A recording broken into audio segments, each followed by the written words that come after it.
Ok.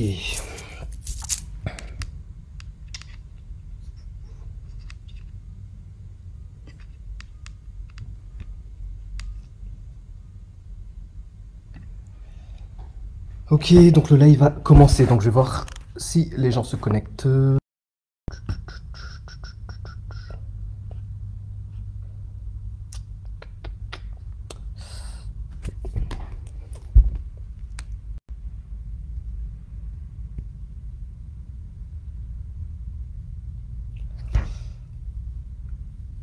Ok, ok, ok. Alors dites-moi ceux qui sont là, si vous m'entendez. Ceux qui arrivent, je vois qu'il y en a qui arrivent. Dites-moi si vous m'entendez.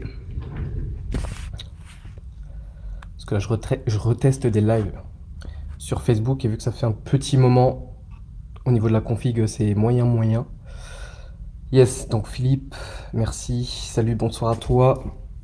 Donc dites-moi ceux qui sont là, est-ce que vous m'entendez? Est-ce que tout est ok pour vous au niveau du son? Salut, Flo. Yes, top. Ok, images sont ok. Parfait, parfait, parfait. Donc je vais attendre un petit peu, voir que... Voilà, mettez déjà des likes si vous m'entendez bien, si tout est ok au niveau du son, au niveau de l'image. Dites-moi si tout ça est ok. Donc on va avoir pas mal de choses, petites choses ce soir. Je voulais faire un petit live justement, suite à pas mal de questions que j'avais eues dernièrement. Et justement, pour parler un peu de ce qui se passe par rapport à la location courte durée, à Airbnb, à tout ça. Donc prendre des longueurs d'avance. Donc voilà, c'est l'objet un peu de ce live de ce soir. Donc je vais chercher aussi à interagir avec vous, parce que l'idée c'est qu'il y ait un échange, hein. Vraiment, je vais vous partager un peu moi, mon point de vue, ma vision. Mais encore une fois, le but c'est qu'on puisse échanger, partager, et puis que je puisse vous donner des axes de réflexion pour vous développer par la suite. Donc je vois que ça arrive. Donc likez vraiment si vous entendez, si tout est ok pour vous, avant que je démarre cette petite session. Donc je vais vous partager justement quelques points qu'on va aborder ce soir. Parce qu'on va voir justement comment se préparer justement à l'avenir de la location courte durée, l'avenir du Airbnb, comment bien se préparer à tout ça, les tendances aussi, tendances futures, pour avoir plusieurs longueurs d'avance sur tout le monde. Je partagerai mon point de vue aussi sur moi, sur ce que je compte faire, sur ce que je compte développer aussi par la suite en matière de location courte durée. Donc je pense pas qu'on va être énorme ce soir parce que c'est vrai que j'ai prévenu un peu à la dernière minute. Je pense qu'il y aura un replay dans tous les cas. Ok. Dites-moi ceux qui sont là déjà. Parmi ceux qui sont là, vous actuellement, est-ce que vous êtes déjà lancé dans la location courte durée ou est-ce que c'est un projet qui est en train de se finaliser? Est-ce que c'est déjà un projet en cours? Vous êtes déjà avancé? Dites-moi sur les quelques personnes qui sont là. Ça m'intéresse de savoir justement comme ça me permettra de m'adapter pour cet échange, pour savoir par rapport au profil que vous êtes, si vous êtes déjà lancé, pas encore lancé ou déjà expérimenté, les axes un peu sur lesquels je vais pouvoir insister pour pouvoir vous donner quelques clés. Donc ça m'intéresse de savoir sur les quelques personnes qui sont là. Dites-moi ça.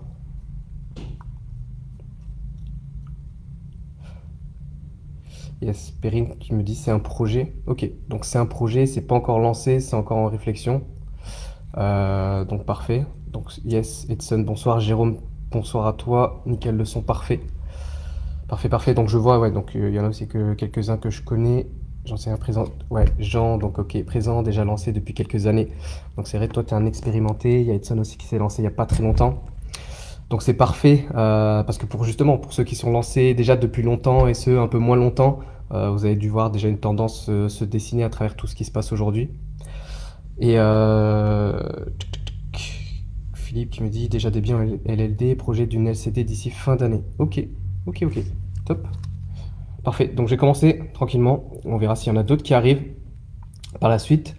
Parce que justement, l'idée à travers ce live, ce que je vais vous partager, c'est comment anticiper l'avenir de la location courte durée, l'avenir du Airbnb justement, pour se projeter justement efficacement dans ces projets d'avenir, tout simplement. Donc je vois Flo qui me dit, on finit les travaux et le bien part en LCD. Parfait, moi les raisins ont commencé cette semaine, Jérôme, parfait. Salut Sabrina, pas de bien LCD mais bientôt normalement. Ok, Edson lancé récemment. Parfait. Donc là, ce qu'on va anticiper justement avec ce que je vais vous partager tout simplement, c'est comment anticiper l'avenir de la location courte durée. Mais en gros, sur l'anticipation de l'avenir en location courte durée, déjà, pourquoi c'est important de se projeter sur l'avenir de la location courte durée? Bah déjà par rapport à tout ce qui se passe, notamment à travers les limites qu'on peut rencontrer, mais aussi les opportunités qui se créent à travers ça. Parce que évidemment, il y a eu la crise sanitaire dernièrement, donc ça a pas mal changé de choses à ce niveau-là. Il y a tout ce qui se passe aussi par rapport à la crise financière. Il y en a peut-être qui la voient pas arriver, mais ça se dessine petit à petit. On voit hein, avec l'inflation qui monte, les taux d'intérêt qui remontent, etc. Donc il y a des choses qui vont être limitées par la suite aussi. Tout ce qui va être en rapport avec la réglementation aussi, qui se durcit. Donc par rapport aussi à ça, c'est important de se projeter assez loin par rapport à ces projets d'avenir. Donc tout ça, ça va engager beaucoup de choses, hein. Tout ce qui va être peut-être baisse du pouvoir d'achat. On va aussi se poser des questions sur sa retraite. Je pense que tous les gens aujourd'hui qui se lancent dans la location courte durée, qui veulent faire un maximum de cash, le font bah, aussi bien pour sécuriser l'avenir que pour aussi tout ce qui va être la retraite. Donc ça, c'est des choses à bien prendre en compte justement dans son idée de projection d'avenir quand on fait de la location courte durée. Parce que c'est vrai que, enfin, moi je le vois, hein, c'est une tendance majoritaire, on va dire, qu'à chaque fois que je demande aux gens, quand ils se lancent dans la location courte durée, c'est quoi leur objectif, c'est toujours l'idée de maximiser ses revenus. Mais c'est quoi en fait maximiser ses revenus? C'est ça qui est important de définir. Qu'est-ce que c'est déjà pour vous maximiser vos revenus? C'est combien? Avec combien vous estimez être satisfait de revenus générés? Parce que c'est bien beau de vouloir se lancer dans la location courte durée, mais il faut vraiment se dire que ça doit répondre à un projet concret, mais un projet d'avenir qui, voilà, qui est cohérent avec ses propres aspirations de vie. Parce qu'à travers ça, bah, les choix qui vont être faits par la suite vont être dépendants en fait de sa propre, justement, de sa propre projection. Moi, par exemple, c'est pareil, quand je me suis lancé dans la location courte durée, j'avais un objectif précis. Mon objectif précis, c'était de sécuriser mon avenir et générer un complément de revenus. C'était pas forcément de devenir rentier grâce à la location courte durée. Pour moi, ça, c'était d'autres piliers que j'allais développer. Mais rien qu'avec l'idée en tête d'avoir un objectif clair, ça m'a permis de savoir en fait vers quoi j'allais me diriger et comment j'allais pouvoir me développer par la suite. C'est pour ça, par exemple, qu'aujourd'hui, j'ai pas cherché à multiplier massivement les investissements immobiliers. Tout simplement parce que pour moi, l'immobilier, encore une fois, c'est un pilier de sécurité pour l'avenir et la location courte durée, c'est vraiment plus un accélérateur. Donc il y en a qui vont chercher justement, c'est pour ça que c'est important de définir les objectifs, hein, qui vont chercher à faire de la location courte durée, un peu comme ça, voilà, ils ont peut-être un appart, un investissement locatif qui tourne, ils vont vouloir justement générer un complément de revenus, sécuriser leur avenir, sécuriser leur retraite. Il y en a qui vont vouloir plutôt se servir comme tremplin accélérateur avec le profil investisseur qui cherche peut-être à créer son indépendance financière. Mais tout ça, ça part déjà par la clarification des objectifs. Et pour moi, c'est vraiment important de clarifier ses objectifs parce que c'est vraiment ce qui va conditionner en fait le développement de ces projets. Malheureusement, ce que je vois aujourd'hui, c'est que beaucoup de personnes qui se lancent avec ce type de format pensent avoir des objectifs, pensent qu'ils sont clairs, mais en réalité, ils sont pas vraiment clairs. Donc c'est vrai que au début, ça peut être compliqué de se projeter. Moi, c'était mon cas quand je me suis lancé. Quand on fait ses prévisions, souvent on va faire des prévisions, notamment pessimistes. Mais l'idée justement, c'est d'avoir aujourd'hui, on a des outils qui nous permettent de faire des évaluations de marché, de savoir un peu le potentiel du bien, combien il peut rapporter, comment ça peut se gérer, comment on peut mettre en place des stratégies pour que ça marche. Donc c'est aujourd'hui de se servir tout ça pour réussir à se projeter à l'avenir. Mais encore une fois, ça doit vraiment dépendre de ses propres aspirations de vie. Donc pour moi, une des choses importantes à être au clair justement sur le fait de se projeter dans l'avenir de la location courte durée, c'est déjà avoir de la clarté sur ses objectifs personnels à court, moyen et long terme. Parce qu'encore une fois, quand on se lance dans ce type de projet, parce que ça aussi, ça va être inhérent à ses choix, par exemple, fiscaux. Soit on va investir potentiellement ou se développer en nom propre, soit on va passer en mode société. Est-ce qu'on va chercher à rester en loueur meublé non professionnel? Est-ce qu'on va passer plutôt en loueur meublé professionnel, par exemple? Voilà, ça c'est des choses à potentiellement identifier à la base, parce que si on le fait plus tard c'est peut-être trop tard. Donc c'est pour ça que c'est important de les identifier, ces objectifs à court, moyen, long terme, avec cette vision de développement des projets d'avenir. Ce qui va être aussi important sur le fait de se projeter sur l'avenir de la location courte durée, c'est maîtriser le marché où on veut se lancer. Là aussi, encore une fois, aujourd'hui il y a des outils qui permettent d'évaluer le marché dans lequel on est, le marché dans lequel on se développe, mais maîtriser son marché, c'est vraiment une des clés les plus importantes à maîtriser pour savoir justement vers quoi on se dirige. En ayant aujourd'hui une parfaite connaissance de votre marché, vous allez pouvoir avoir plusieurs longueurs d'avance déjà sur vos concurrents et vous allez pouvoir mieux vous adapter à tout ce qui est en train d'évoluer dans le domaine de la location courte durée. Ce qui va être aussi important sur le fait de se projeter à l'avenir, ça va être connaître l'évolution de la mentalité de sa clientèle cible. Parce qu'encore une fois, quand on se projette justement en location courte durée, sachant qu'il y a plusieurs cibles potentielles, on va peut-être pas avoir le même mode de fonctionnement si justement on loue des appartements, que si on loue des maisons, que si on loue des logements atypiques, originaux, insolites. Donc c'est vraiment pour ça, c'est vraiment ça l'idée de vraiment se focaliser par rapport à sa clientèle cible. Qu'est-ce qu'on va pouvoir mettre à leur disposition justement pour sortir du lot et se démarquer de la concurrence, mais avec encore une fois cette vision à moyen long terme. Sachant aussi qu'il y a une chose importante à identifier, je pense que vous l'avez identifié, ça m'intéresse de le savoir si vous l'avez identifié ou pas, c'est que sur le marché de la location courte durée, aujourd'hui, il y a de plus en plus il y a deux choses importantes à comprendre. Déjà, il y a de plus en plus de biens sur le marché de la location courte durée. On le voit notamment à travers les chiffres d'Airbnb qui montrent qu'ils ont aujourd'hui près de 600 000 hôtes présents sur la plateforme Airbnb. Et donc voilà, c'est quelque chose qui évolue constamment. Donc d'une, il y a de plus en plus de monde sur le marché de la location courte durée. Et deuxième chose, c'est que le mode de consommation des voyageurs a évolué dernièrement. Donc c'est vraiment l'idée de anticiper par rapport à ça. Donc pour les gens qui démarrent, bien sûr, vous allez avoir cette nouvelle version, cette nouvelle vision. Donc pour vous, ça sera peut-être plus facile à vous adapter, mais pour les anciens justement, là il y a peut-être un changement une évolution à faire par rapport à sa propre perception des choses, mais aussi par rapport à tout ce qu'on a mis en place dès le début et son offre de départ. Donc là il y a plusieurs choses à voir justement pour pouvoir s'adapter à cette évolution. Et en gros tout ça, pour moi ça va se conditionner par le fait de mettre en place, encore une fois, des stratégies qui vont correspondre à ses aspirations de vie. Parce qu'encore une fois, si aujourd'hui, parce qu'on voit qu'il y a plusieurs profils, moi de ce que je vois à travers aussi bien mon statut d'ambassadeur Airbnb et par rapport à tout ce que je vois passer dernièrement sur les personnes que je côtoie dans la location courte durée, il y a vraiment des profils différents et c'est pour ça que chaque stratégie va être propre à une personne. C'est pour ça que le fait de trop vouloir se comparer aussi à d'autres personnes, ça peut être néfaste, ça peut être négatif. Moi, je sais que c'est ce que je faisais au début et quand je le faisais, je me sentais frustré. Tout simplement parce que je voyais que, par exemple, par rapport aux résultats que j'avais, par rapport à ma projection, il y en a qui faisaient mieux que moi. Par exemple, sur un taux de remplissage. Le truc classique, je prends un exemple classique. Sur les gens qui se comparent, par exemple, au taux de remplissage. À se dire, voilà, moi j'ai un taux de 90% de remplissage. Tous les gens s'excitent autour à dire, ah, c'est trop bien, bravo, t'as un 90% de remplissage. Sauf que ça, par exemple, ça veut rien dire. 90% de remplissage, ok, c'est cool. Mais c'est combien on gagne à la fin? Parce que si on loue des nuits à 30-40 euros, c'est facile d'avoir 90% de remplissage. Donc, encore une fois, c'est ça, c'est se concentrer sur soi, déjà, première chose, se concentrer sur soi, sur ses propres aspirations de vie, mais c'est vraiment réfléchir à anticiper l'avenir sur le conditionnement de son projet. Aussi bien pour les gens qui ne sont pas encore lancés que ceux qui sont déjà lancés. Parce que ça aussi, on pourra échanger là-dessus, sur les stratégies pour évoluer et accélérer dans le développement de ces projets. Il y a plusieurs solutions possibles. Moi, j'en ai certaines que je mets en place. Je vous partagerai à la fin de cette vidéo si vous voulez. Et d'autres qui n'ont pas forcément l'envie de développer massivement l'activité dans l'immobilier, il y a d'autres stratégies à mettre en place pour eux.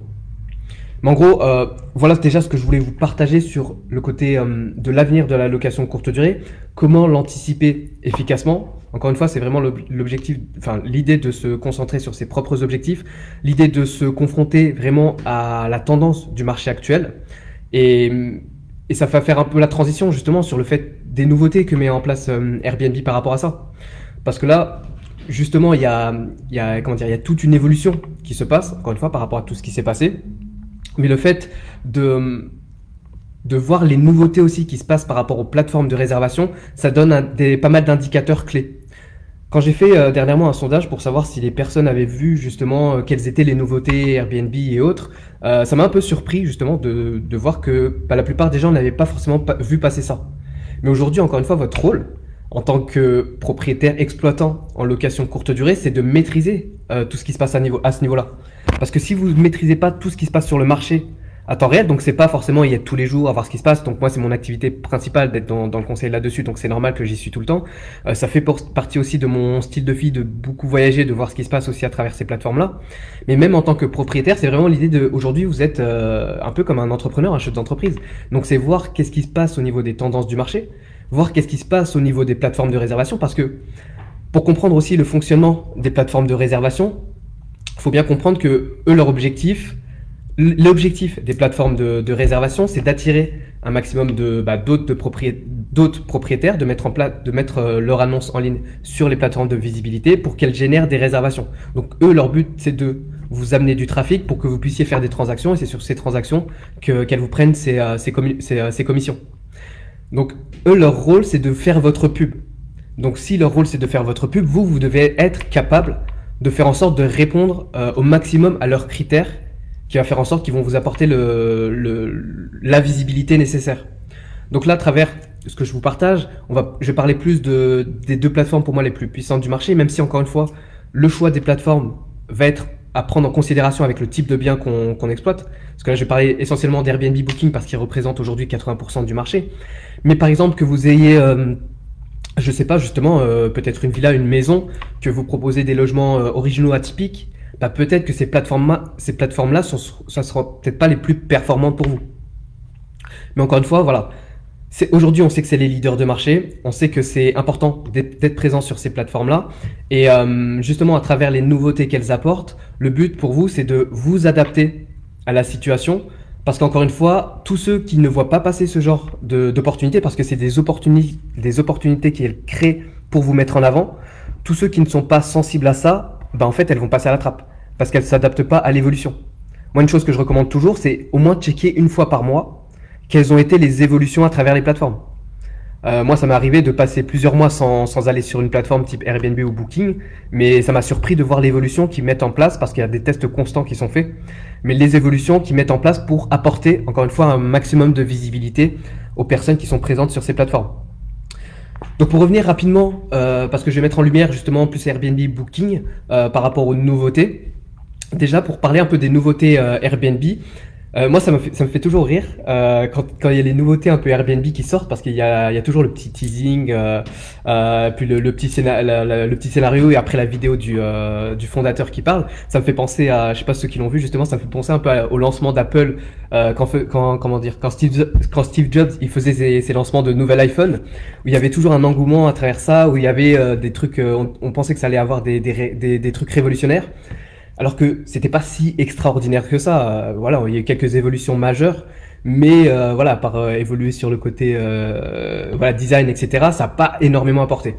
Là, dans le côté de la location courte durée, il y a des évolutions, pour moi, qui sont quand même majeures, parce que dans le sens où, justement, on sait encore une fois qu'il y a eu la crise sanitaire, que les modes de consommation des voyageurs a totalement évolué, qu'il y a une tendance de marché aussi qui se dessine. Et autre chose que j'ai pas précisé aussi c'est plus par rapport au business model justement des plateformes de réservation. C'est bien comprendre que chaque plateforme, on le voit pas en tant que hôte parce que nous on se dit voilà, je mets mon annonce, mon logement sur une plateforme et le but c'est d'attirer un maximum de voyageurs. Sauf que encore une fois, c'est bien prendre en considération par rapport à leur propre vision de développement. Par exemple, la vision d'Airbnb n'est pas du tout la même vision que Booking, qui va pas être la même vision que Abritel, qui va pas être la même vision que différentes plateformes. Et en fait, le fait de comprendre comment fonctionne aussi le business model de ces plateformes, ça permet de mieux identifier également la clientèle cible qu'on va pouvoir chercher à trouver, enfin qu'on va pouvoir trouver et la façon dont on va pouvoir mettre en avant justement ce qu'on propose en termes de prestations. Parce que par exemple, Airbnb, ce qu'ils mettent en avant, c'est le côté proximité, c'est le côté échange, c'est le côté accueil, c'est le côté expérience qui est mis en avant. C'est vraiment le côté proximité qui est mis en avant chez Airbnb, avec le côté tout l'aspect communautaire également. Alors que Booking, on voit que c'est quelque chose de plus corporate, plus pro, avec des avantages qui vont être différents aussi par rapport à Airbnb. Donc voilà, c'est des approches différentes et par rapport à ces canaux de visibilité, faut savoir justement bien les maîtriser pour pouvoir les utiliser à leur plein potentiel. Donc pour revenir maintenant sur le côté des nouveautés justement sur Airbnb, il y en a 3 là qui ont été mises en lumière récemment. Une des premières, c'était tout ce qui a été le fait d'élargir les catégories. Donc de base, on pouvait choisir, donc on faisait une recherche, on choisissait un logement, sauf que là justement, Airbnb a cherché à ouvrir le panel de catégories, justement sur le côté sensibilisé, sur le côté expérience voyageur. Ce qui est beaucoup mis en avant, on le sait chez Airbnb, ils l'ont identifié, c'est qu'aujourd'hui, les gens, les personnes cherchent de plus en plus d'expériences uniques et mémorables. Donc c'est en ça où ils ont cherché à développer justement le fait d'ouvrir tout un ensemble de catégories. Je crois qu'il y en a plus de 50 nouvelles catégories qui ont été mises en place. Donc ça c'est pareil, et moi ça m'intéresse d'avoir votre retour. Est-ce que c'est un avantage, enfin quels sont par rapport aux avantages et inconvénients qu'on va y retrouver, est-ce que c'est vraiment une bonne chose d'ouvrir autant de catégories? Est-ce que ça va pas plutôt créer le fait que les voyageurs se perdent parce qu'il y a trop de catégories? Mais bien sûr il y a des avantages et il y a des inconvénients. L'avantage pour moi c'est que justement déjà ça ouvre un plus grand panel de choix pour les voyageurs. Ça met en avant justement le côté, je pense que c'est sur ça qu'ils vont se démarquer, le fait de chercher à créer une vraie expérience, chercher le côté unique, chercher le côté atypique, insolite. Donc c'est ce qu'ils cherchent vraiment à mettre en avant. C'est là où aujourd'hui pour moi ils font la différence, ils vont se démarquer par rapport à un type de clientèle cible. Et les inconvénients, ça peut être le fait qu'il y ait beaucoup de catégories et qu'on peut vite se retrouver perdu par rapport à ça. Mais encore une fois, je pense qu'ils partent du principe tout simplement que les gens de base aiment avoir le choix. Les gens aiment avoir le choix, ils se disent voilà, je sais que je peux avoir une multitude de choix. Donc là, quand je fais ma recherche, voilà, j'ai un panel de choix possibles et ça permet également de mettre en avant peut-être des logements qui se retrouvent d'habitude pas forcément mis en avant. Voilà, tout ce qui est un peu logements ruraux, les gîtes, etc., qui n'ont pas forcément le même attrait pour le fait d'être loués. Là justement, en ouvrant ce type de catégorie, clairement Airbnb affiche qu'elles veulent mettre en avant les logements peut-être un peu plus reculés, qu'on voit pas forcément en première zone de recherche, mais qui vont proposer aussi voilà, des expériences uniques justement pour les autres. Autre chose qui a été mis en avant justement par Airbnb, ça c'est le voyage en deux temps. Donc le voyage en deux temps, en fait, c'est tout simplement si on prend des réservations de plus d'une semaine, ils vont proposer automatiquement proposer 2 logements, de séjourner dans 2 logements différents. Donc ça peut être bien justement sur les voyageurs qui restent sur du long terme, parce que c'est la tendance aussi qui a été qui s'est favorisée dernièrement. Ils l'ont identifié. Il y a à peu près 1/5 de ce que je me rappelle des réservations, une réservation sur 5 qui a été faite sur du long terme. Et du coup, ils veulent s'adapter aussi à ce type de clientèle. Donc le type de voyageur qui fait par exemple du télétravail, donc voilà, où le but pour eux c'est de trouver un logement sur de la moyenne durée, et bien là ils vont chercher justement à proposer 2 logements du coup pour pouvoir vivre une expérience différente dans 2 logements différents. Et moi par exemple, c'est un truc auquel j'ai déjà réfléchi, je me suis dit voilà, j'aimerais bien, là c'est un projet par exemple de partir quelques mois voilà, quelque part. Et je me dis plutôt que de rester dans un seul et même endroit, ça serait cool de passer, je sais pas, 3 semaines dans un lieu et les 3 semaines suivantes dans un autre lieu. Et là en fait c'est ce qu'ils cherchent à apporter comme solution Airbnb avec ce côté découverte, parce qu'en fait quand ils mettent en avant les deux logements, enfin il y en a un justement qui va être plus mis en avant et un autre plus peut-être dans un lieu un peu plus reculé justement pour que les gens puissent avoir une visibilité sur des logements qui sont pas d'habitude peut-être pas mis en avant, pas mis en valeur et qui offrent justement l'opportunité d'avoir plus de visibilité. Donc ça pareil, ça a ses avantages, ses inconvénients. Moi je le vois sur les avantages, c'est tout simplement le fait de vivre une expérience différente avec le fait de pouvoir séjourner dans 2 logements différents sur une même durée de séjour. Et troisième chose qui a été apportée justement par Airbnb, c'est la garantie AirCover, qui a été plus adaptée pour justement les locataires. Donc ça encore une fois par rapport à cette garantie, c'est tout simplement le fait que ils vont offrir plus de flexibilité en gros aux voyageurs, où l'idée principale c'est voilà, pour les propriétaires qui vont annuler des réservations dans les 30 jours avant l'arrivée du voyageur, ils se chargent de relouer les locataires aux frais. Du coup ça sera par rapport aux propriétaires. Si c'est lui qui est responsable de cette annulation, ça sera aux frais des propriétaires.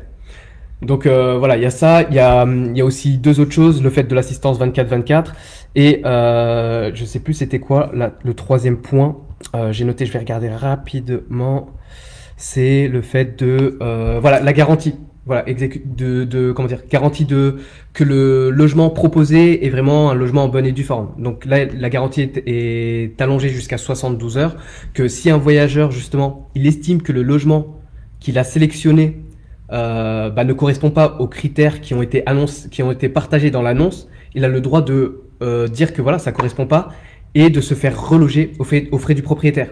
Donc qu'est-ce que ça veut dire tout ça concrètement par rapport à ces dernières nouveautés par rapport à l'Aircover? C'est qu'il y a de plus en plus de responsabilités sur le propriétaire, qu'il a intérêt justement le propriétaire à être cohérent entre ce qu'il partage dans son annonce et ce qui est réellement proposé dans son logement, parce que c'est là où il va se retrouver pénalisé. Si ça ne correspond pas, et c'est là où justement ils sont peut-être de plus en plus stricts, mais il y en a, ils vont voir ça comme un inconvénient, d'autres comme un avantage, mais enfin voilà, quand on propose quelque chose, quand on propose un logement, quand on propose des prestations, c'est important que ce soit respecté. Donc il y en a qui vont se dire bien sûr, oui, mais voilà, il y a des locataires, ils vont abuser, etc. Peut-être pas, mais du moment où vous apportez encore une fois une bonne qualité de prestations, que ce soit au niveau de la déco, des équipements, des services, il n'y a pas de raison qu'un locataire se dise voilà, pour le faire chier, je vais lui dire que c'est pourri et je vais partir ailleurs. Bah non, si tout ce qui a été mentionné dans l'annonce est respecté au niveau du logement, il n'y a pas de raison qu'il s'en aille et qu'il fasse un scandale. Donc voilà où la politique justement d'Airbnb par rapport à ça se renforce, peut-être du côté du locataire, mais voilà, c'est peut-être un mal pour un bien, mais ça force justement le propriétaire à plus de responsabilité dans ce qu'il partage, dans ce qu'il propose au niveau de ses logements. Donc là, c'était pour faire le petit point justement sur Airbnb. Ça m'intéresse de savoir si vous avez vu ça, si vous l'avez anticipé un peu comme ça, si vous l'avez vu un peu de cette manière-là. Parce qu'après, justement, pour rebondir après Airbnb, ce que je vais partager, c'est pas par rapport à Booking. Comme je vous l'ai dit, c'est deux business models différents. Et là, par exemple, il y a des nouveautés qui sont sur Booking. Je ne sais pas s'il y en a parmi vous qui sont sur Booking. Mais aujourd'hui, les plans, en gros, de fidélisation, parce qu'encore une fois, le but quand on propose ça sur les plateformes, c'est que elles attirent un maximum d'hôtes qui restent sur leur plateforme et qui réservent, ils vont chercher à faire en sorte que les personnes qui sont les propriétaires, investisseurs, tout ça, qui sont présents sur leur plateforme, réservent un maximum de leur plateforme. Et là où il y a une nuance, par exemple, par rapport à Booking, qui peut faire une différence justement à moyen long terme, c'est que eux, ils vont se distinguer sur deux choses que j'ai remarqué en particulier. Première chose, c'est sur la fidélisation client. Par exemple, Booking propose la réduction avec Genius. Donc voilà, pour les clients fidèles, il y a le statut Genius qui permet d'avoir des réductions pour ceux qui l'appliquent par rapport à leur séjour dans les établissements qui pratiquent ce type d'offres. Donc voilà, fidélisation avec Genius. Là, dernièrement, je sais pas si ça vous est arrivé à vous aussi, mais j'ai reçu une notification sur mon téléphone qui me partageait que Booking, il me pushait en tant que voyageur, justement. Il me montrait comme quoi, si je faisais la prochaine réservation en fait que je faisais par Booking, il m'offrait 10%, en gros, en rétrocommission.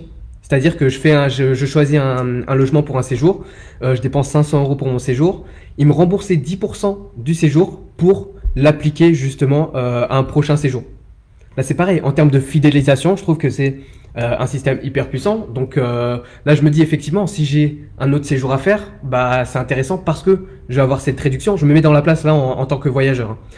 En tant que voyageur, je me dis, bah voilà, c'est hyper puissant, il me propose 10%, enfin voilà, sans rien de particulier. Il me propose 10%, bon après peut-être parce que j'ai un statut régulier aussi là-dessus, mais il me propose 10% de remboursement pour le prochain séjour que je fais. Là, je me dis, c'est énorme en termes de fidélisation client. Donc voilà, ça c'est des choses à prendre en compte qui est mis en avant par ce type de plateforme. Autre chose, par contre, niveau, là dans la casquette haute propriétaire exploitant en location courte durée, ils mettent en avant, eux, plusieurs schémas d'offres qui sont assez énormes. Alors, je vous demande 30 secondes. Je vous demande 30 secondes parce qu'en fait, l'alarme s'est déclenchée. Je suis à mon coworking. Je reviens tout de suite, ne bougez pas. Je reviens parce que là, sur Booking, ce que je vais vous partager, ça va être énorme. Je coupe l'alarme, j'arrive. Le système d'alarme sera armé après 4 minutes.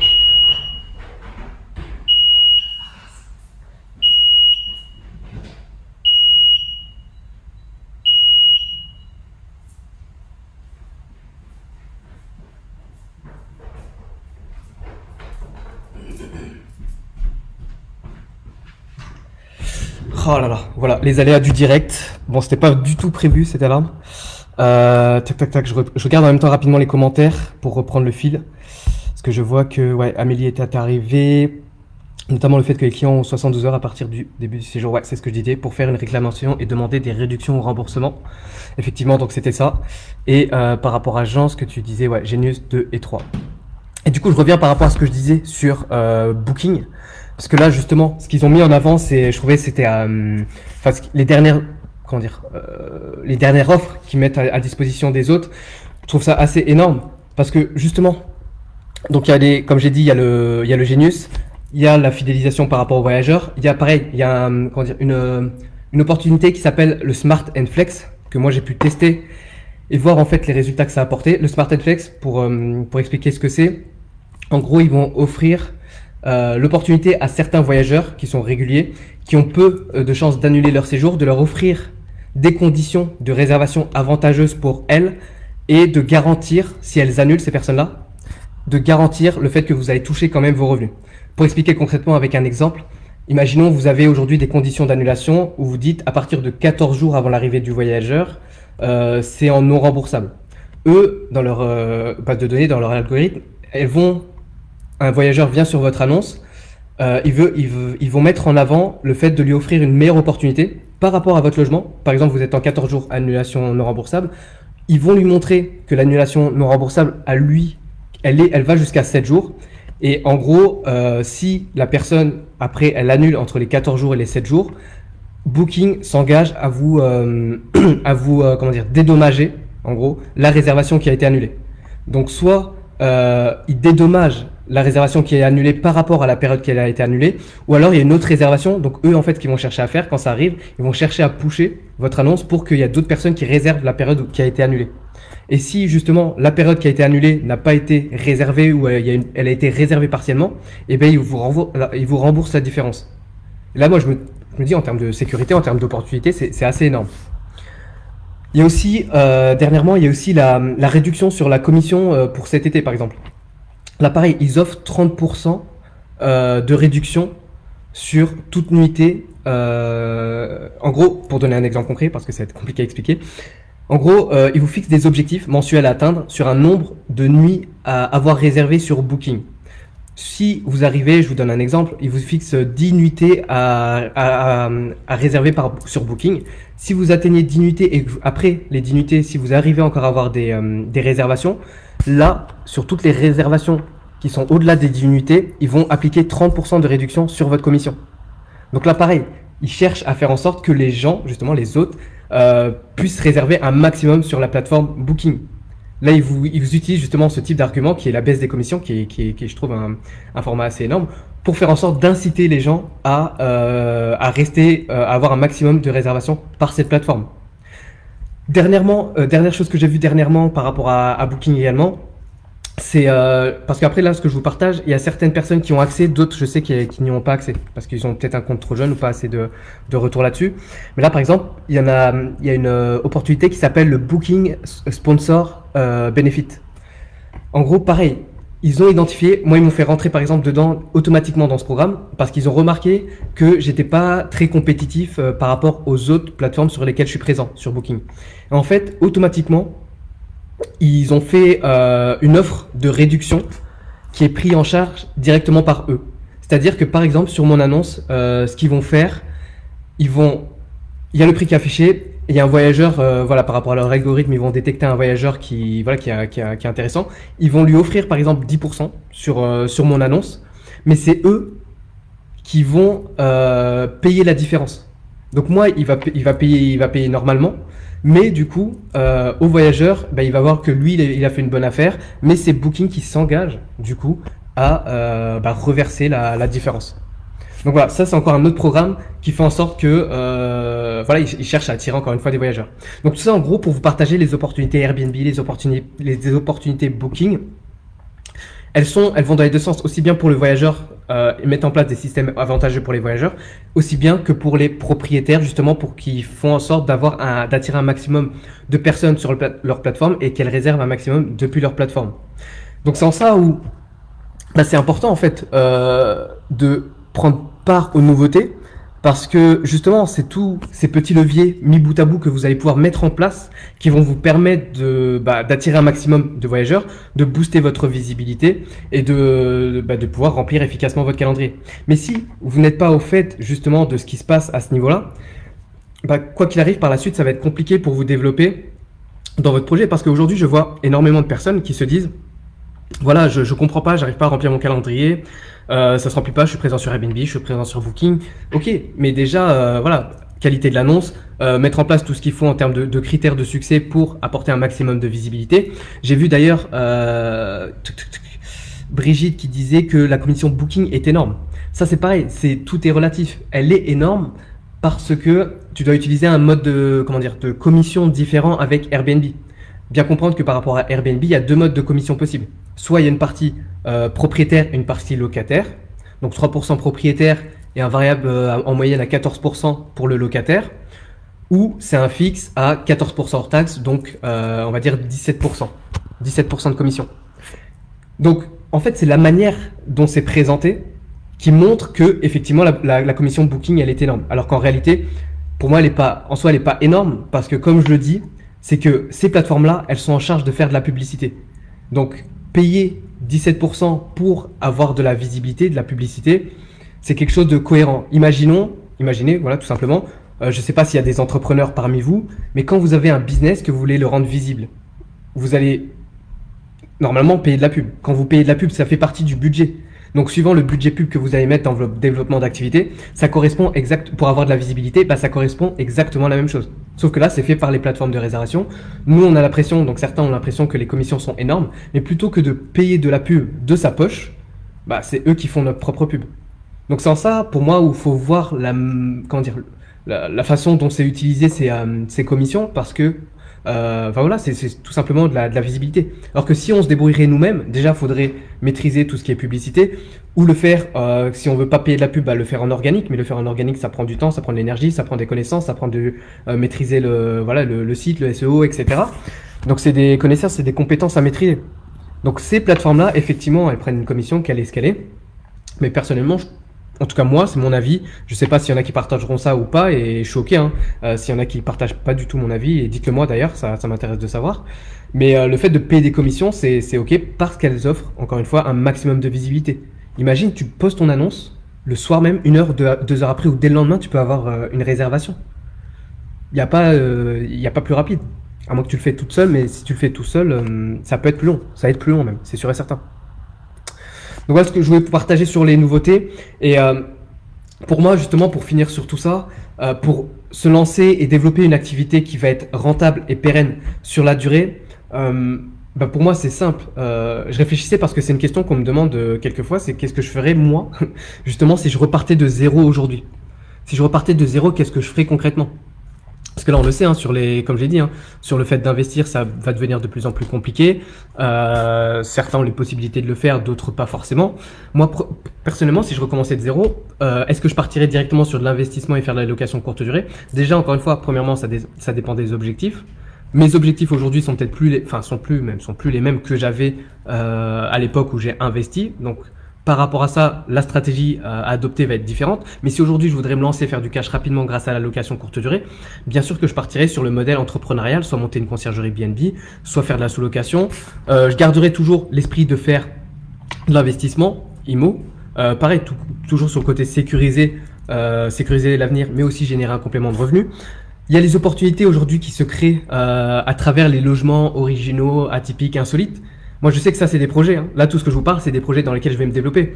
Acheter de l'immeuble directement pour faire de la location courte durée, ou alors, et en même temps, faire de tout ce qui est du logement insolite. Ça, c'est des projets sur lesquels je travaille énormément dernièrement, parce que c'est des projets que je vais lancer bientôt là, logement insolite. Et parce que moi, encore une fois, ça correspond à c'est pour ça que je parle toujours d'objectifs en rapport en corrélation avec ces aspirations de vie. Parce que moi, ce que j'ai identifié à travers la location courte durée, c'est que ça répond vraiment à un style de vie qui correspond à ma façon de voir les choses. J'aime beaucoup voyager, j'aime rencontrer des gens, j'aime découvrir des nouvelles choses. Et je me suis dit, à ce moment-là, pourquoi pas faire en sorte que je construis une activité qui répond à un style de vie qui me fait kiffer et je crée un cercle vertueux dans lequel je suis gagnant dans tous les cas. Donc c'est ça, moi ça correspond par exemple dans ma propre vision, ça correspond à ce style de vie que je vais avoir, qui fait la live, voyage à travers le monde, tout en ayant un pied à terre dans mes endroits préférés. D'autres, ils n'ont pas ce type d'aspiration de vie et à ce moment-là, voilà, c'est choisir sa stratégie. C'est choisir sa stratégie par rapport à ses propres aspirations de vie. Et donc dans tout ça, le plus important, qu'est-ce qu'il y a à retenir? Bah déjà, toujours pareil, c'est l'emplacement qui va être important. Aujourd'hui, au niveau de l'emplacement, parce que toujours, pareil, ça aussi, pour moi, ça évolue le choix de l'emplacement quand on fait son activité. C'est que j'ai l'impression aujourd'hui, de ce que je vois même vraiment, c'est que l'emplacement n'est plus si important que ça. Quand je dis n'est plus si important, c'est que tout dépend de la clientèle cible.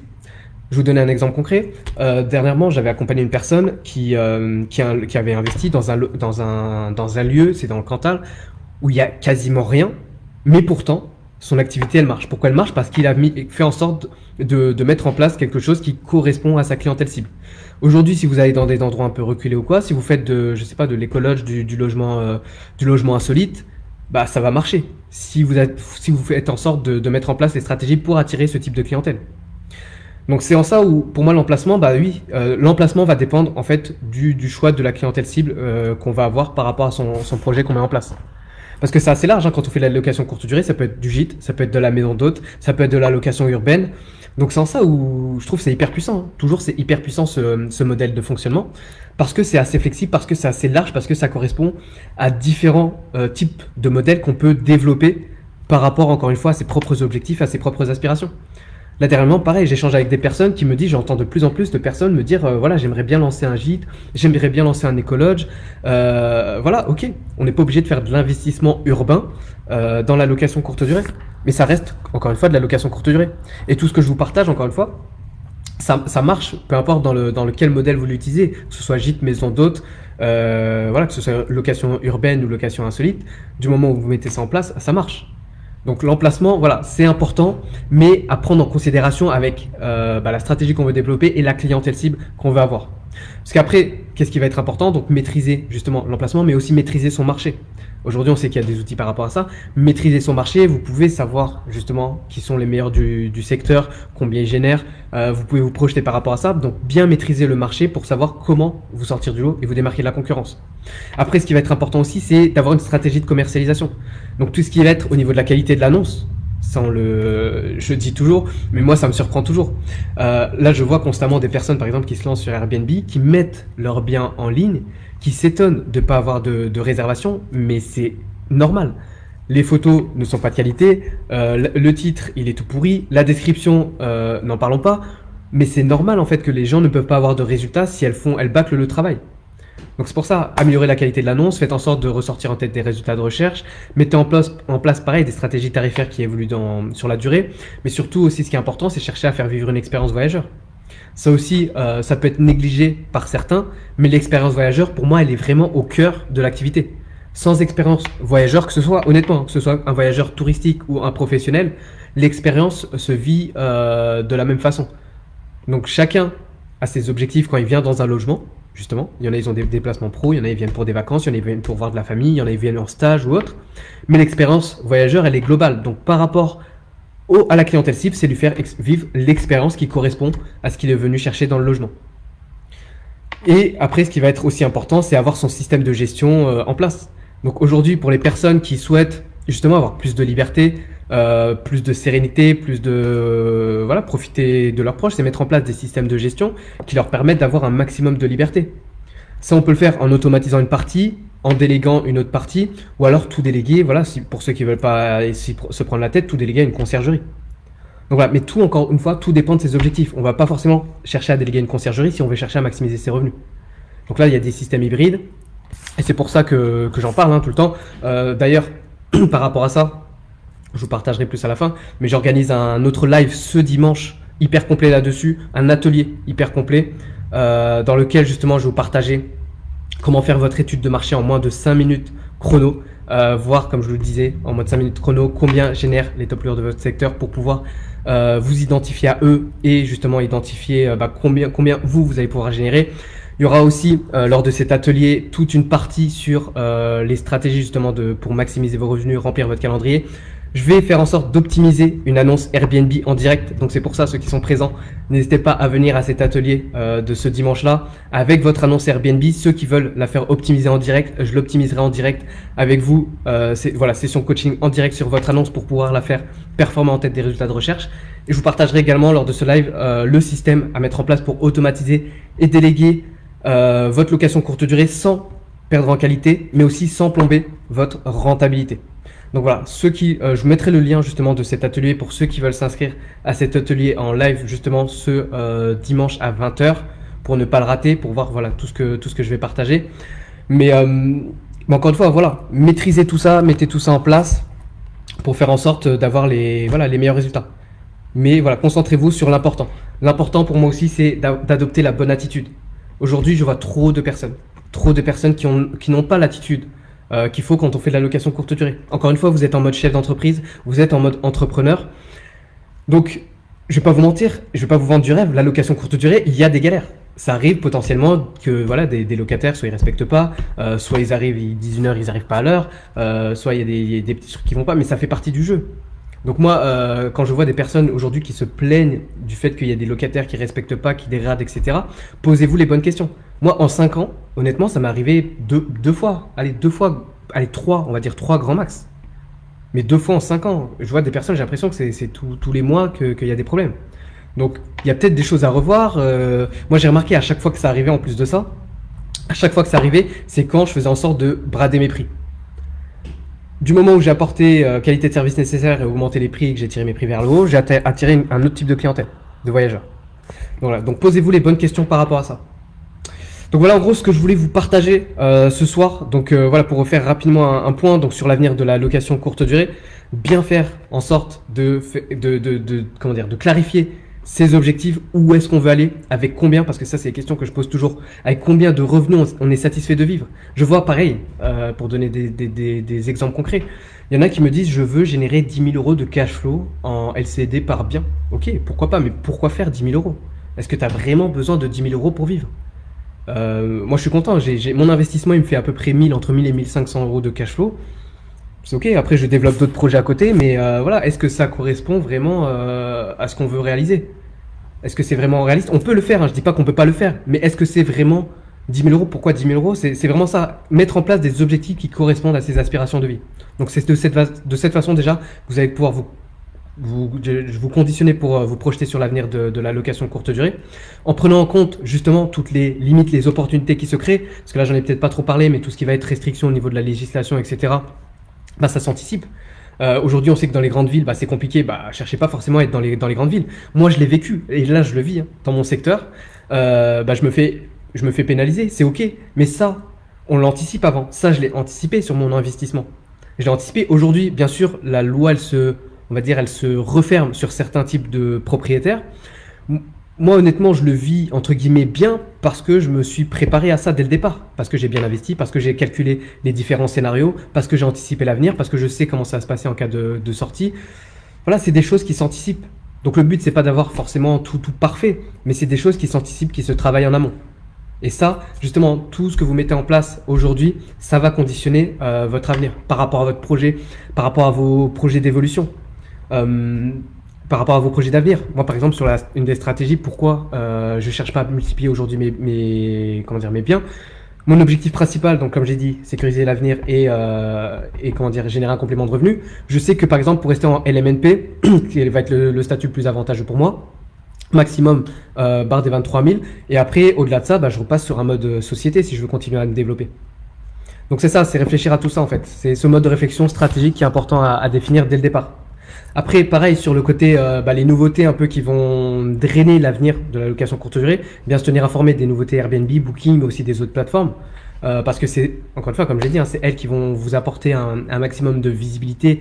Et si vous faites en sorte de répondre à leurs, entre guillemets, exigences d'opportunités qu'ils présentent pour vous offrir de la visibilité, foncez, faites en sorte de mettre en place toutes les chances de votre côté. Arrêtez d'essayer d'y aller un peu à l'aveugle, un peu au doigt mouillé. Parce que le problème, c'est quoi? C'est que ça remet toujours en question vos projets. Il y en a beaucoup qui doutent, qui remettent en question, qui savent pas trop où ils vont parce qu'il y a trop d'incertitudes. On a voulu se lancer tête baissée. pour tester. Aujourd'hui, il n'y a plus forcément besoin de tester. Voilà, avec les outils qui existent, vous pouvez savoir exactement ça va marcher, ça va pas marcher. Si on sait que ça va marcher, on se met toutes les chances de son côté. Pas se dire voilà, je teste avec mon bien, etc. Ça marche, ça va pas marcher. Parce que quand on y va en mode test, qu'est-ce qui se passe? Parce que je l'ai fait, j'en suis la preuve. C'est qu'on a des résultats moyens. On a vraiment des résultats moyens. Alors que si on se lance, on met toutes les chances de son côté, on se dit voilà, je vais arriver au top niveau, je vais me classer dans les top loueurs de mon secteur. Bah ça marche. Il n'y a pas de secret. Du moment où vous faites les choses bien, ça marche. C'est que ça. Donc voilà. Dites-moi si vous avez maintenant quelques questions par rapport à tout ce qu'on vient de voir sur la session que je vais vous présenter. Parce que là, je vous ai partagé vraiment.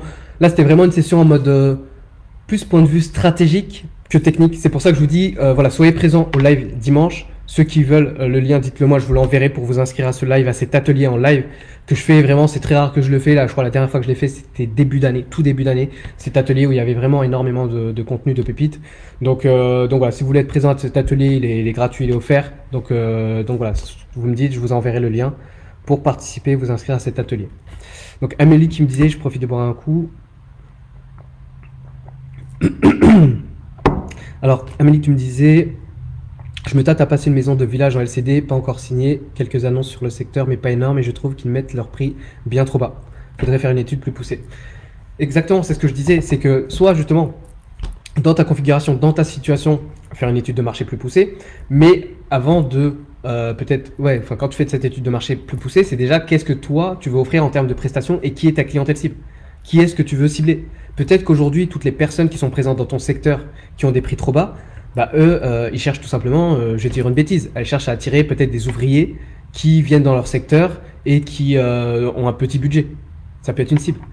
Si toi tu vas chercher des gens qui cherchent du logement plutôt haut de gamme, qualitatif, etc., bah, ça va être une autre stratégie à mettre en place, à adapter, et un autre standing de logement aussi à développer. Donc c'est ça où c'est important, c'est qu'aujourd'hui vous avez l'opportunité de choisir votre clientèle cible. Vous pouvez décider de qui vous voulez attirer dans vos logements. En mettant un type de bien, un type de logement en place, vous pouvez choisir de les attirer. Voilà, il y en a qui proposent des logements insolites, bah, ils savent qu'ils vont attirer un certain type de clientèle. Ça peut être un choix stratégique. C'est à réfléchir, c'est à calculer, de toute façon c'est mathématique, c'est des chiffres. Brigitte qui me demande c'est quoi les autres plateformes. Bah là j'ai parlé pour moi des plateformes aujourd'hui qui offrent le plus de visibilité, effectivement Airbnb, Booking. Il y en a d'autres autres sur le marché, suivant encore une fois le type de bien, ça va être Abritel. À part celle-là, honnêtement, moi j'en utilise pas d'autres. J'en utilise pas d'autres parce que, en fait, il s'est passé quelque chose d'assez particulier justement dans l'évolution de la location courte durée suite à ces dernières années. Oui, au début, il y avait tout le monde qui était sur toutes les plateformes de réservation. Où il y avait même Expedia, il y en a, ils étaient sur TripAdvisor, il y en a, ils étaient sur je sais même plus quoi, il y en avait peut-être d'autres avant. Sauf qu'on voit que plus on avance, plus ça se rétrécit en termes d'opportunités de marché. C'est-à-dire qu'on voit les leaders du marché, donc pour moi qui représentent 80%. Moi, ce que je mettrai en place et ce que je mets en place, c'est 80% des plateformes qui vont apporter 20% des plateformes qui vont apporter 80% de visibilité, plus avoir sa propre stratégie de visibilité. Hein. Quand je dis justement, c'est pas forcément une mauvaise chose hein, d'avoir peut-être son propre site de réservation, d'utiliser des leviers de visibilité hors plateforme. Donc il en existe plusieurs.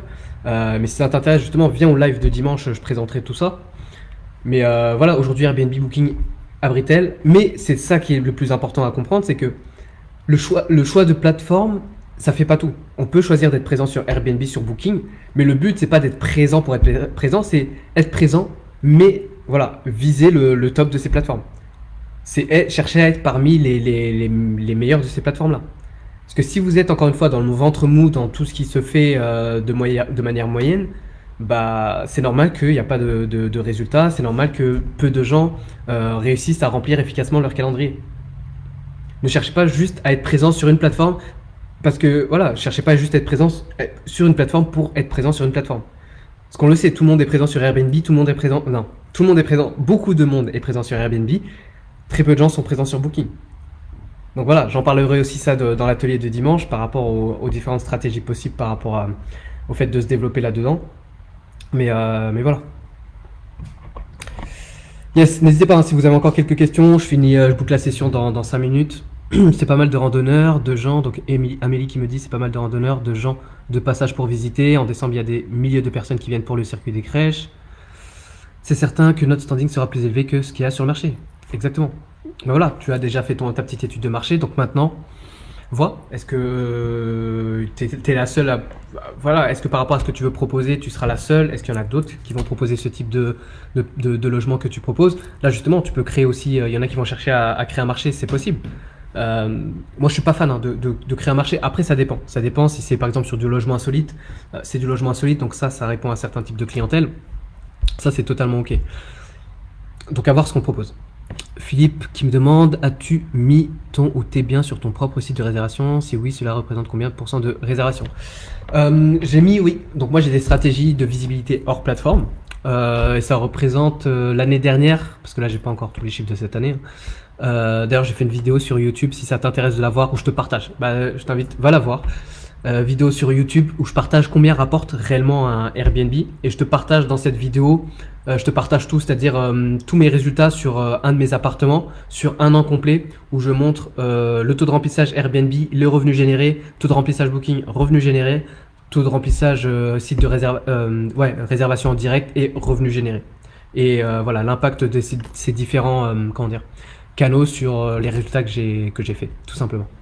Mais pour te donner une idée, je sais plus, je crois que c'est une vingtaine de pourcents en direct l'année dernière. Là, ça a baissé un peu cette année.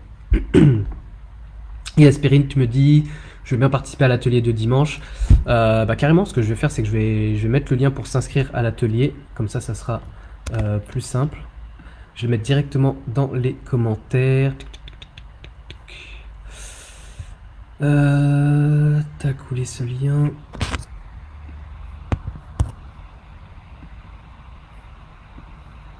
Alors, je t'envoie le lien jusque là dans les commentaires. Je le mets là pour ceux qui voudront s'inscrire. Et du coup, ouais, et Jean qui me dit Google Ads fait pas mal. Alors, Google Ads fait pas mal de taf sans faire grand chose, juste avec une page. Voilà, rien que ça. Mais après, pareil, là c'est bien ce que tu apportes justement, ça c'est un petit tips. Et sans commission pour le moment. Et par rapport à ça, c'est pas mettre une page Google My Business pour mettre une page Google My Business. Il faut la travailler un minimum. Il y en a pareil, ils mettent des pages Google My Business, mais il n'y a rien qui est travaillé. On peut mettre en place des stratégies justement pour apporter de la visibilité par ce type de format de canal, qui est un canal justement hors plateforme, qui permet d'avoir justement de la visibilité par son entre guillemets référencement naturel. Moi c'est par exemple, pour donner un exemple concret, moi grâce à ça, c'est que je suis parti dans ma ville, quand on fait une recherche justement sur le type de bien que je propose, quelqu'un qui cherche un appartement ou séjourner en mode appart-hôtel, quand il tape dans ma ville, moi j'apparais dans les premiers dans les résultats de recherche, grâce à ça. Donc voilà, c'est pas simplement mettre en place ce type de format Google My Business, il faut savoir le travailler pour être bien référencé et être mis justement en avant par rapport à tous les autres. Yes, ok, bon. C'était une session à la base, je voulais faire une demi-heure. Bon, ça a été plus long. Mais voilà, je voulais vraiment vous partager ça sur tout ce qui est aspect stratégique, etc. Enlever la barrière. Je ne sais pas s'il y en a certains d'entre vous qui doutent justement de cette activité de location courte durée ou pas. Mais pour moi, encore une fois, ce qui est vraiment important à comprendre, à maîtriser dans le fait de se développer en location courte durée, je pense que c'est l'idée et c'est l'image justement que renvoie Airbnb, et pour moi c'est exactement ça. C'est l'idée de sécuriser son avenir, sécuriser sa retraite, et chercher aussi à mettre en place un écosystème qui répond au fait de vouloir faire plaisir à ses voyageurs. Voilà, si vous n'avez pas la volonté aujourd'hui, si vous êtes vraiment concentré uniquement sur le gain d'argent, ça ne pourra pas marcher. Moi, ce qui a fait en tout cas mon succès dans la location courte durée, c'est vraiment la recherche de satisfaire le voyageur. Et même si aujourd'hui je fais pas spécialement trop d'accueil physique, je cherche quand même à leur faire vivre une expérience même si je suis pas sur place. Et ça c'est possible. Donc voilà, faites en sorte de mettre en place toutes ces méthodes, toutes ces stratégies qui vont vous permettre d'avoir une vision à court, moyen, long terme dans vos projets d'avenir en location courte durée. Pour moi, pourquoi je reste axé là-dessus, même si je développe d'autres piliers, c'est vrai que j'en parle très peu. La location courte durée pour moi c'est un pilier. À travers la location courte durée, je veux dire en termes d'investissement, mais moi par exemple je développe d'autres projets entrepreneuriales, parce que moi ce qui me fait kiffer c'est vraiment l'entrepreneuriat plus que purement de l'immobilier. Mais encore une fois c'est un pilier puissant, ça permet d'accélérer, ça permet de se développer, ça permet de se sécuriser. De toute façon ceux qui sont lancés, je pense que vous êtes là, vous le savez. mais ça vous permet, encore une fois, de vous sécuriser pour développer d'autres projets. Moi, c'est comme ça que je le vois, c'est comme ça que je l'ai construit, c'est comme ça que je le modélise, c'est comme ça que je le vois, que ce qui me permet d'avancer dans les projets d'avenir. Et on le sait, enfin j'en suis la preuve vivante, sur un investissement, on peut réussir à s'en sortir. Et je vais vous présenter, voilà, dimanche aussi, je vais vous présenter des chiffres, vous allez halluciner. C'est incroyable les chiffres que je vais vous présenter dimanche par rapport à l'évolution entre ma première année, ma deuxième année et l'année dernière. Vous allez voir, vous allez halluciner par rapport aux chiffres que je vais vous partager pour comprendre un peu que c'est important de s'inscrire dans la nouvelle ère, que là on est au début. Là, ce que je vous partage, c'est des choses, pour certains ça va être commun, ils vont se dire ok, oui c'est normal, parce que peut-être vous êtes plus en avance que la majorité des gens. Mais sachez que là, ce que je vous partage, je pense que 95, voire plus de 95% des gens ne sont pas au fait là-dessus, sur tout ce que je vous partage. Et je vous parle vraiment en termes en connaissance de cause, parce que je vois tous les jours, j'accompagne tous les jours des gens à se lancer sur Airbnb. Voilà, avec mon statut d'ambassadeur Airbnb, de leader de communauté, je vois tous les jours des gens se lancer là-dessus et ils ne maîtrisent pas tout ça.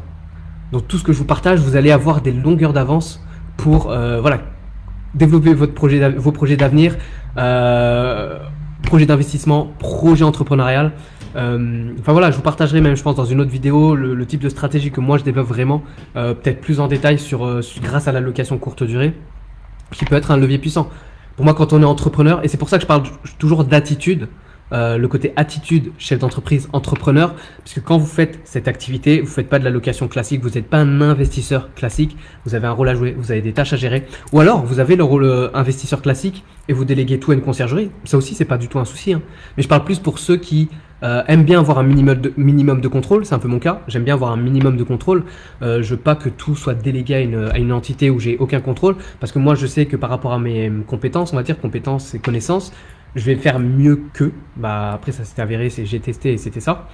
Donc voilà, je préfère avoir un minimum de contrôle, automatiser, déléguer un petit peu, mais voilà, je sais que je suis le responsable, il y en a d'autres qui veulent tout déléguer, ça c'est ok, et voilà. Moi pareil, je développe une conciergerie qui fait ce genre de choses aussi avec d'autres propriétaires. Donc voilà, chacun ses propres aspirations, chacun ses objectifs. C'est pour ça que je dis, chacun ses objectifs, chacun ses aspirations, mais déterminez en priorité vos objectifs et votre projection à moyen long terme. Donc voilà pour cette session. Donc on a fait une bonne heure complète. N'hésitez pas, donc pensez vraiment à vous inscrire à cet atelier où il va y avoir encore une fois énormément de pépites. Maximum, par contre, le logiciel que j'utilise, je peux avoir maximum 100 personnes. J'ai eu pas mal d'inscriptions là dernièrement, donc voilà, tardez pas si vous voulez participer à cet atelier exclusif où je vais vous partager encore une fois pas mal de pépites. Ça me tarde vraiment là par rapport à ce que je vais vous partager, ça va être lourd, ça va être très très lourd. Voilà, donc merci à tous ceux qui ont été présents. S'il n'y a pas d'autres questions, je vais vous laisser. Je vais vous souhaiter une bonne soirée. Et voilà, si vous avez d'autres questions, n'hésitez pas à les poser dans le groupe. Je vous invite même à les poser dans le groupe.